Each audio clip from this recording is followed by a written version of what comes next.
Hi, welcome to Collective Gifts. I'm Noella, and this is Rachel. Hiya, everyone. Welcome to day 4 of our 5-day fast for July. And today we are continuing on with our Change is Inevitable series. Yesterday we talked about embracing the change. We want to embrace the change when it comes so that we are able to go forth in that journey and finding the joys of it, of how the change brings forth tangible change and transformation in our lives for our betterment and for our growth. And so as we go forth with embracing the change, there's going to be times where as we're adapting or transitioning into it, we're going to face fiery darts, fear, anxiety, worry. There may be adversity that or challenges that come across our way. And so it discourages us. And so we may get distracted on all these different things that are going on. Or maybe your loved ones has crises that's going on, problems. And so there's these like fires that you're trying to put out. And so we have to remember that the enemy comes to kill, steal, and destroy us, right? From going into our divine destiny. And so if we get focused on those different things, that's what we're doing, is we're going forth in succeeding in his plans to distract us, delay us, or get us to digress onto a different path. And so the scripture I wanted to read to you today is from Proverbs 4, and this is verse 25 to 27, and this is from the Passion Translation. It says, "Set your gaze on the path before you with fixed purpose, looking straight ahead. Ignore life's distractions. Watch where you're going. Stick to the path of truth, and the road will be safe and smooth before you. Don't allow yourself to be sidetracked for a moment, for even a moment, or take the detour that leads to darkness." And so you want to focus on what you need to do, not let anything distract you from, delaying and doing what you need to do. And so our example is with the NBA finals, there's two teams and they're playing and they're trying to score, and whoever gets the highest wins, right? And so sometimes players who are shooting the ball and trying to score a goal, they feel like they're fouled, but there was no foul called. And so like they're complaining to the refs.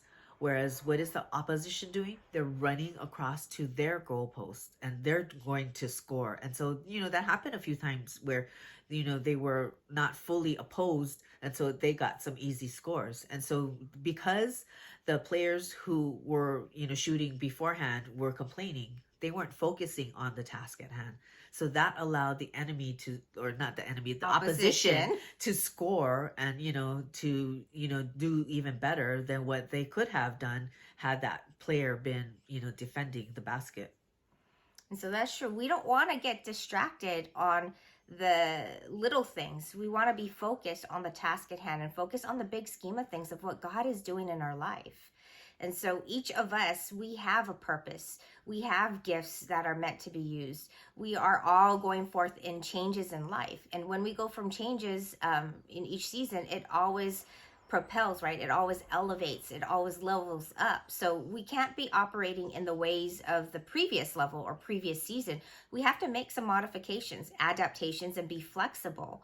And as we're doing that, we have to remember, yes, it is a stretch, it is challenging, it can be hard and tiring. We've been there, we're going through that right now. But we want to encourage ourselves that, okay, if we focus on our task at hand, then we are accomplishing God's plans for our lives, right? His plans to prosper us, right? To give us a hope and a future. Give us that plan where we are going forth doing those good works that he created us to do in advance. And as we are focusing on the task at hand, we're developing. Maybe it's developing in your communication skills or in the way that you operate, in the way you're doing things, restructuring your life in different ways, reinforcing things so that maybe you have a better prayer life. So then you cover yourself and your family in prayer. Whatever it is, as we're focusing on the task at hand, we are developing ourselves in the natural as well as in our spiritual giftings and in our spiritual lives. And as we're doing that, then we are being better equipped to have a greater impact in the people that God has destined us to sow into. And those people that we sow into, it may just seem like, oh, it's just one person. It's more than one person. It's this one person's life who you don't know who is in their circle, not only in their circle of their family or friends or community, but in the big scheme of things, because of with technology these days and with, global callings and ministries that God has for people, you don't know how many people they will reach. It could be millions, billions.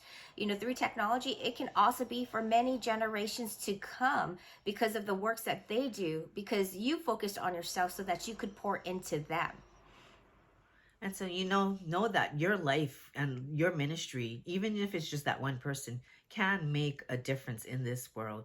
It could be exponential and you won't even know it. You won't even realize it and you won't be able to witness any of it, but that's okay. You're doing your job, what God has called you to do, and so that you can make that difference in this world.